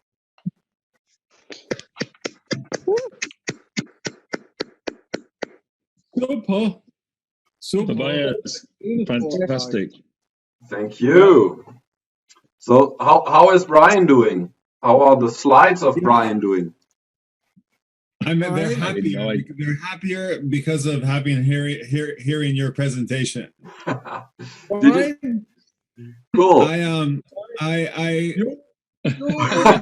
we go. No, wait. Oh, that was quick. Oh, Hit him.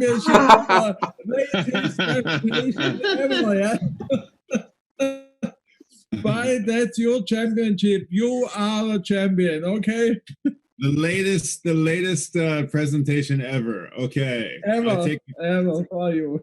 I take the no, but Tobias, I want to just say real quick, like I didn't even though I didn't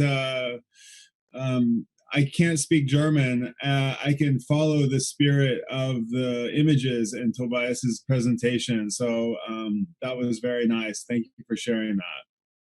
Thank you. I think the images say so much. So I'm gonna go back and be sure to check out the English version of it. And that's fantastic that we can have 2 versions of this. You should learn another couple languages so we can spread this message of happiness around the world. It will be a while till I manage Japanese, I guess. Okay. Maybe Mark or I can help you. We're waiting for you, Brian. Brian, go. Okay. Oh, sorry. Can you hear me okay? I have a little Yeah, you're coming through loud and clear. Everybody else mute their mics. Over to you, Brian. All right. I've just pulled this together, so let's see how this goes. In 2000, was it 18, 17? I've lost count now. I took a special plane to a special place in the middle of Europe. And this wasn't the plane that I rode, but I happened to be at the airport when it arrived. And I came with Mark here, who I work alongside with. Pecha Kucha shares an office with Klein Architecture. And Kleindartham was here for some architectural related work with the World Architecture Festival and checking out some projects. So I tagged along, and it was a great opportunity to run around Germany and see the sites and take it all in. This was for the World Architecture Festival that was in Berlin that year. The big kickoff event of the weekend was the Pecha Kucha night. So we heard from some luminary architects. It was fantastic. And then after that, when Mark and Astrid travel on business for these architecture works, they often, if possible, they'll try to rendezvous with the local Pecha Kucha team there. So everybody put in a lot of effort, and we rallied the team, and we flew down to Stuttgart. And when we got there, we were welcomed with a very, very warm welcome from our dear friend Thomas, who was there with open arms and a Mercedes van, and there was the Porsche in the museum, and we were happy to be in southern Germany. I was very, very happy to have a warm welcome when we got there, and to have a lovely team who kind of hosted us for the next 3 or 4 days. People came from all over the area, from all around Germany, and I think one or two, somebody came from Austria, and we had a huddle, which is what we call a group meetup with all our organizers. And Thomas was quite amused because as we were driving the hour or two between Stuttgart and Aalen, I said, "Oh, there's a castle on the hill. Look at the castle! And, oh, look at the castle over there! Oh, there's another castle!" And everywhere I looked, there was castles. And having been to the first time to Germany, that was very impressive for me. And then when we arrived in this lovely village, we were taken to this wonderful traditional bar where we drank big steins of beer and had potatoes and steaks and delicious food and lovely conversation with this warm welcoming party. And we stayed at this really nice hotel, and we'd had a few, and we were having fun. And one of the highlights for me was that the bar in the hotel sort of was winding down, and they happened to have a piano in the bar. And we had this great evening of like ended up playing a few tunes, and the whole bar ended up singing along, and it was quite the hoot.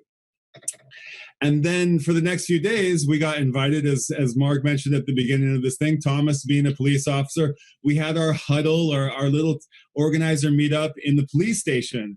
And with maybe 15 or 20 organizers from 15 or 20 cities around Germany. And we talked about the best practices that every city does with their various Pecha Kucha nights, and how we could all improve from learning from each other. So it was a fantastic weekend. That was the purpose of the whole weekend. I think one day we did a best practices, and then the next night we did we were fully entertained by the lovely people there. In fact, we had such a good time that we got thrown in jail for a little bit here in the Aalen jail in the police station, and which was quite funny. And but it was a treat to walk around, to be able to see the life of a police station. And we caught Gelberg and Thomas in one of the police vans in their police outfits. And then it was time for Pecha Kucha night in Aalen, which was a huge event. We heard from some amazing presenters. I think the mayor of the town came out. Erfurt organizer presented, Erlangen presented, Mark and Astrid presented. I had the opportunity to present this great project called Photo Hoku, which was a volunteer photo giving project that I started in Japan, and is still ongoing. And I brought my big camera out on stage, and we made an instant Polaroid photo, which is how we do the project. We give instant photos to the people in need. And we made some for the people of Aalen. And I have to say, I'm pretty proud of our city in Tokyo. I feel like Tokyo is one of the greatest cities in the world. But whenever I get shown up by one of these little towns that I've never heard of, with a fully packed house and tons of Pecha Kucha passion, I'm a little jealous that these cities sometimes even outshine the best of us. And the next day we went to Schwabisch Gmünd, I'm mispronouncing it, which was a lovely trip, and we saw this award-winning architecture and this another quaint village and this just beautiful extent of southern Germany.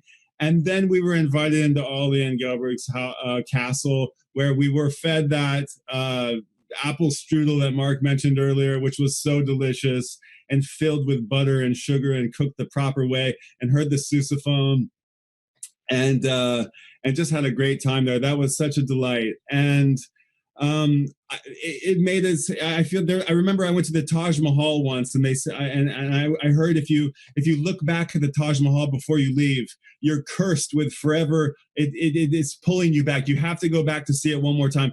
And every time I see this image, I think I have to go back to see Gelberg and Ollie in that castle. And then last year I went back to Germany, and I rendezvoused with the European Capital of Culture team. And Thomas came up from Aalen, and he represented the city of Aalen so amazingly in the city of Berlin. He was on stage with all the amazing cities from around the European Capital of Culture program, and he did a great job representing your city there in Berlin. So I was so happy to be a part of that. And I just want to say thank you for letting me pull together this last-minute presentation. I love Aalen. I love all you guys. Thanks so much. Brian, that was fantastic. Okay, Brian, you're going to be the new cultural ambassador of Aalen. That was so fantastic. Oh, yeah. Thank you so much, Brian.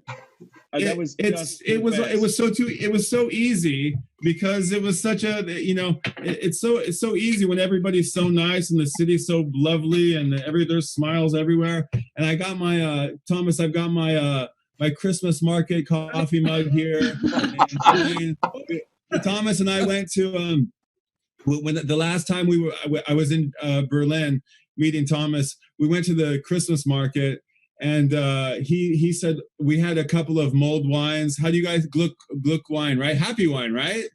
Glühwein. Yeah. Glowing wine. Glowing wine. Sorry, okay, I'm getting it wrong. Anyway, and Thomas was very kind. He said, "Why don't you take them both home? I can get these anytime, any Christmas market. Why don't you take them both home?" And I said, "No, why don't you take one and I'll take one. It'll be our special cups." And so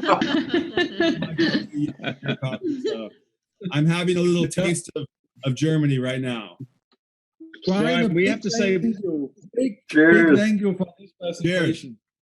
Cheers. We have to say one thing, okay? So, so Brian, myself, and Astrid came over for the World Architecture Festival in Berlin, and it was a paid-for trip. We had judges and speakers there and everything. Brian came along, and we decided we have this huddle in. Don't worry, Brian, I'm not going to go there. We had this huddle. We wanted to get everybody in Germany together.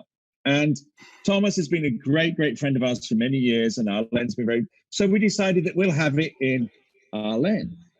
Well, there are some people in Germany and Europe that don't think Aalen is the center of the world, and we're a little bit upset that we were having in where? What? No. Why aren't we having it in another major German city? Why are you having in? Does anyone go there? Well, anyway. We went with our gut and with our friendship and had it in Aalen, and it was the best decision we ever made, because the city is amazing, your mayor is amazing, and you're the most friendliest city. We have a lot of friendly cities, but you're up there with the top cities. So thank you so much. And Brian, that was an awesome presentation, and I'm sad we didn't get to fly on that Air Force One. But that was the Obama's last trip to Berlin. That was we waited 2.5 hours at the airport because he was taking off. But Brian, thank you so much. Fantastic presentation. Thank you for having me, and thank you for letting me crash your event and speak that. No, you were the highlight of the evening. Just in time delivery. No, that was really pretty. Thanks a lot, Brian, because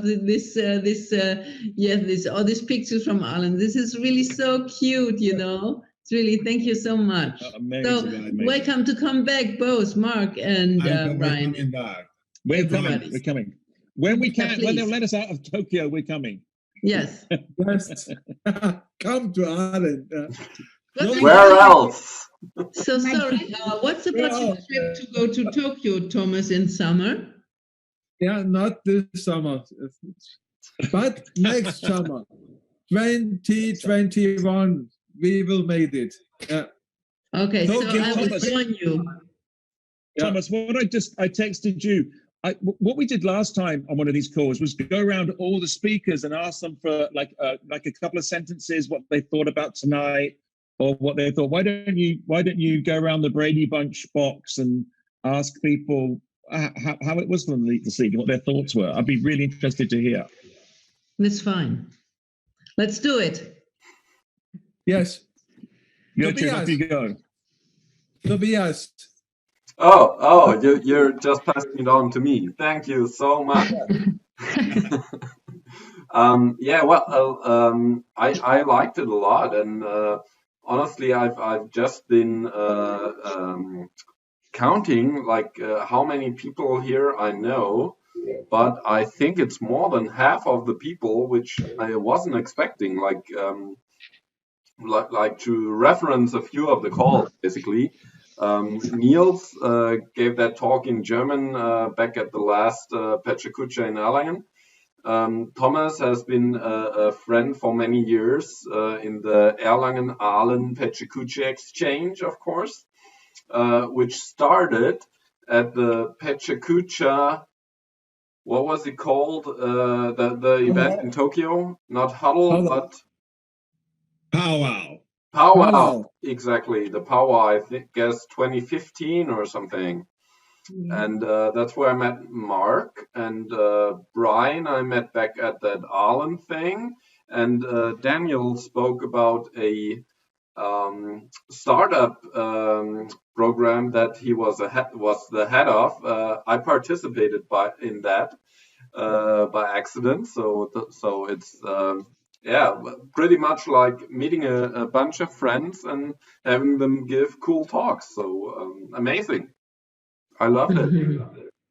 And by surprise, there's going to be an Erlangen edition pretty soon. Yay! Yay! I hand over to Maria. Okay, so for me, it's really special, you know. It's really great to see you, everybody. So Rose, it's very nice, and Constanze, good to see you, and Brian, and to know you're sitting now in Tokyo. It's a little bit strange because when you clap your hands after I speak, so I'm an actress, so I want to hear it really loud. So it's special to hear it so small, you know. Yeah, I think we have to handle with it. It's interesting. Let's maybe if Corona still have us in its hand, we need to do it to make it often. So it's okay for me. Constanze.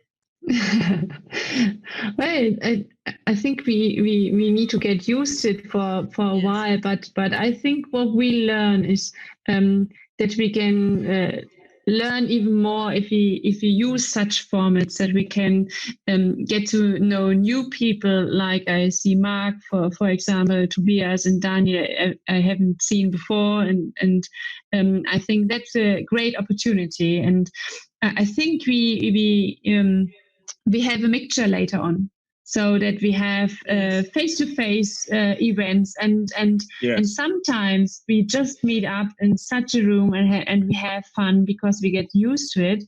But I'm looking forward to have feeling the smell and all the things. But we have both of it. I think we have both of it. Yeah, I want to say one thing, just jump in there. So I want to say that we've done 5 of these now, and Brian's been really brilliant, and the team in UK were brilliant to kick some of this off. But I think Tobias has done a really brilliant job tonight, and this is sort of world-class level presentation. And he's using very complicated 2 types of software. There's Zoom, but he's putting it out through OBS. And I think, Tobias, I've been on many of these calls in the last few days, and what you've done tonight by combining these 2 things is exceptional, because we've had that Pecha feeling, and we can have a little drink and we can chat, Yes, talk, right. and everybody comes back online. Before, and we've struggled in Tokyo. It's it's just new tech. But I think you should be our global technical director. It's really fantastic what you've done, isn't it, Brian? It is, yeah. I'm impressed. Yeah, we're gonna have to have a conversation after this. I think you sort of stumbled. Well, not to diminish anything what Mark just said, because I'm equally impressed. But I think from our offline conversation, you sort of stumbled into this nice way of doing it, and I think we need to make sure we get a record of how that actually happened. Well, from a German's point of view, it's I just started out intending to do it really right, and it's no surprise it ended up with the best way it's possible, right? The German modesty. Exactly, it's my big feat. But it's kind of amazing. We have this Pecha feeling tonight with everybody, which is, I think, the first time we've had this, and everybody can see this on the screen. Normally we're off screen and it's jumping around, but with OBS you can get this split view. I'm looking on my iPad with the whole thing here, which is pretty amazing. So thank you, Tobias. It's great job. Who are you handing off to next? Tobias, Dankeschön. Das war, without Tobias, I got a problem. Now he managed so many things for me. Yeah. And Mark, do you remember the first powwow in Tokyo? Meeting in a nice building, and we have a round to talk. Everybody have 5 minutes, and Tobias and me, we have just 5 minutes. We talk 5 minutes, and all people say the Germans. Oh, the Germans! Exactly 5 minutes. And this is also the Germans. Tobias, exactly. We just click. Thank you. Yeah, thank you so much. Okay, who's next? I would like to say something. I'm really since I know just few guys of you, it's like hanging out with friends all over the world, and I love it. There's lots of Germans who desperately want to speak English, so I really, God damn, why didn't you do it in English, right? So since I'm not shy to speak English, but what I wonder already is, I don't know how it feels for us. I know how it feels because we are here in this Zoom group and it's amazing and it's wonderful. It's like having a cup of wine, whatever. I wonder how it is for the people watching it. I'm so curious about reactions. Some people wrote me already about it, but of course afterwards I will check what they wrote in detail. And it's interesting if we can use this format to really replace networking, or how to network. So what I started already is contacting you all on Facebook, contacting you on LinkedIn. But is it really possible to get this energy at least partly transported into networking and friendship? I'm curious, because smell and hugs is a different world. So I wonder how this develops, and I really enjoy this here. It's so cool. Yeah, no, it's a really great point, Daniel. And thank you for liking me on Facebook or sending me a Facebook request. I will respond after this. It's a big thing. As I said right at the beginning, we were worried that we were very down on streaming presentations live, because, as I say, if it rains, nobody will go. They'll stay at home. But this it does allow us to drop in. Like, we could never come. We got to take a flight and all that carbon and the hotel cost. We could never do this. And so this has allowed us to do this. So I think after this, or whatever happens, whether it diminishes completely, we'll have hybrid events, I think. And this has really opened a really new avenue for us. And that we are really pioneering this technology, this group, and I think what Tobias has done tonight. Many people are struggling to do this, and I was just chatting to Brian as I was looking down a lot on while I was you could see me. I was texting people, but this is one of the best experiences I've had online. And it does feel like a normal Pecha night. Everybody's got their wine out and they're thinking and drinking. It's a great job. So thank you so much. Great comments as well. Let me chime in on this hybrid approach, because I think that the Greek, it doesn't substitute a Pecha night in person. So if you're in Aalen on site, this is completely different feeling. You're much more blown away from the Aalen spirit than this could ever provide online. But it's a really, really great opportunity to link with each other, link over city boundaries. Yeah. So I was thinking, if we do that in Erlangen in the EWAC the next time, I would be really happy to have a live link over to Aalen, and maybe we do a Pecha night in parallel. So we switch 2 live events together or something like that. Yes. Yeah. Sure. We will make it. Yeah. Yes, that's great. Yeah. Make it. I think I'd like to make a comment. Yeah. If I may. I agree that it will not replace the Pechachka evenings when we get together and feel that energy in that room, the food, the people, the noise, the smells, the voices. But it was an awesome evening, I think. And I think we were still able to create a feeling of family. With the representatives from Tokyo, from everywhere, with also today. And I just like to make a mention of Tobias. Tobias is one of the most calming persons. You know, he was like, it's going to be perfectly. We know that. And so today he had all confidence, and also Thomas. And I'm so happy that... Yeah, genau. Hello. And I'm so happy that we were able to do it. It's my first time presenting and totally enjoyed it. Thank you, Rose. And Uli, du bist bei mir ganz unbekannt. Yeah, I think, Thomas, we have been together from the first Pechachka night here in Aalen, and I'm very glad that we could take over that spirit of Pechachka now also to that virtual format.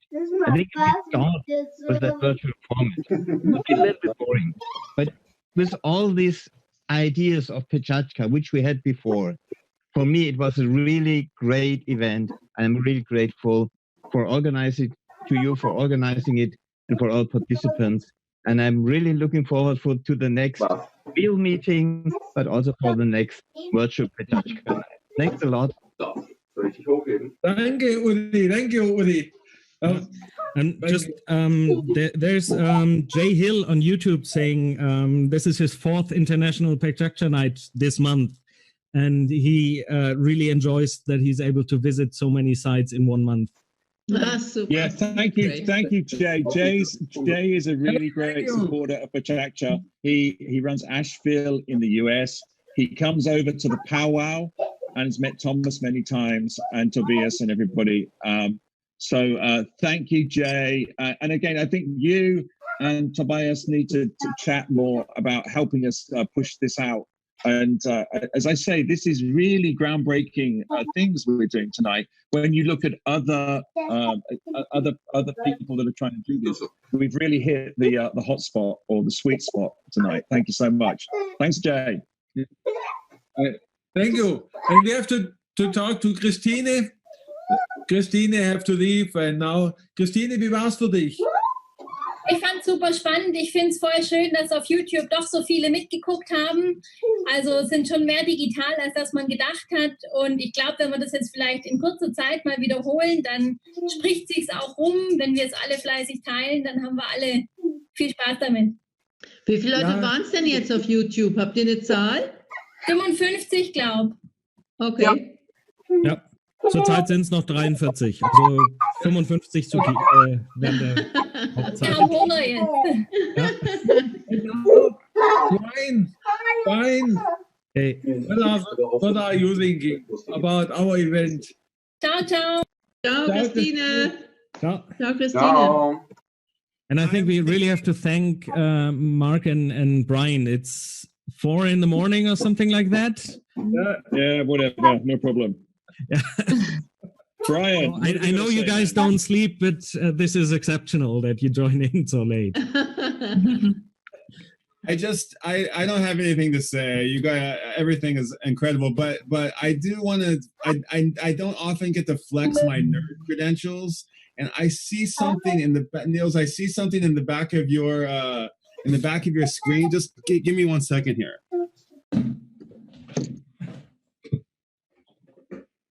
I think I know what you.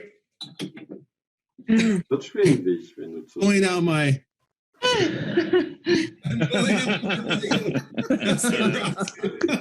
Nerds among themselves. Yeah.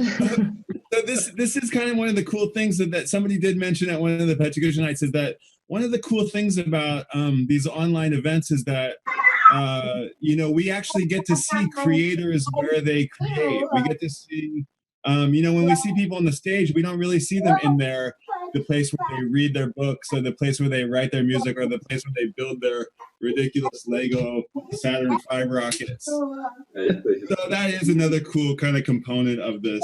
And yeah, so much more, but the only problem is you have to clean up. So when the stuff where you can't see, this is a whole mess right now.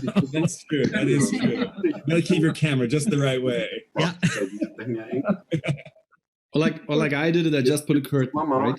Yep. I want to say actually a good thing, because I noticed that at work right now as well, because you can now see into people's living room. Yes. You get a whole new Most of them. connection with them. Yeah. It's really pretty. Yes. I want to say something. I was really nervous about this Pecha Kucha night. Really, really big nervous, because I don't know how the technique will run and what happens. And for 2 days, managed with Tobias the whole thing, and we talked together. And Rose she was made to me, should we do something online? And I have so many friends I can talk. Would you present? And so they say yes in every format. If you ask, I will present. It was such a great evening for me. I love it. I have to say, I love this evening. It was wonderful, and we have to do again another time. Thank you, all my friends, for doing this. Okay. Hey, Thomas, I want to say one thing. That nobody really maybe knew. So we ran our second event here, a global event from Tokyo on the 24th of April. And some of the world's most leading designers spoke. But we took Thomas's advice, and we got Lara from Stuttgart University. I think she may have been born in Aalen. And she presented about her experiences in the Far East, and it was a really amazing presentation. So, we're able to push out these incredible. She was in Lombok, and she was doing it with the University of Stuttgart Architecture Department, and she made a presentation as a student.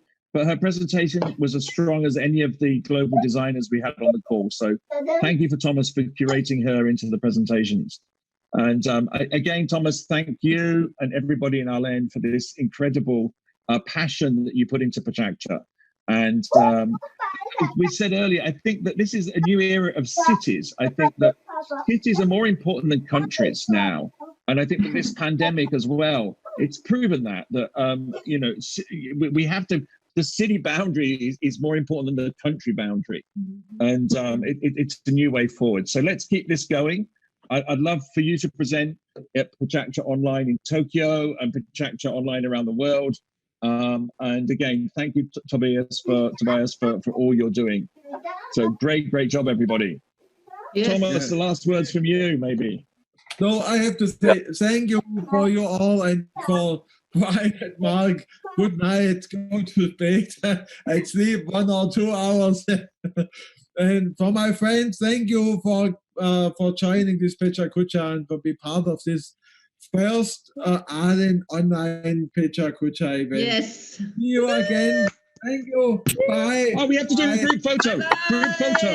Hey, stop. Group photo. We haven't done a group photo yet. Yes, stop. Oh, Stop. good grief. I nearly forgot. We forgot. Brian, come on, man. How do we do group photo, Tobias? You have to. I already took one, but maybe right now everybody look nice. Yeah. Yes. 5, 4, 3, 2. Oh. 5, 4, 3, 2, 1. Okay. Very good. Okay, thank you, everybody. Very good. It's a wrap. Thank you. Thank you. Die erste Sendung ist rum, oder? Du verschickst das Bild. Bye bye. Bye. Bye bye.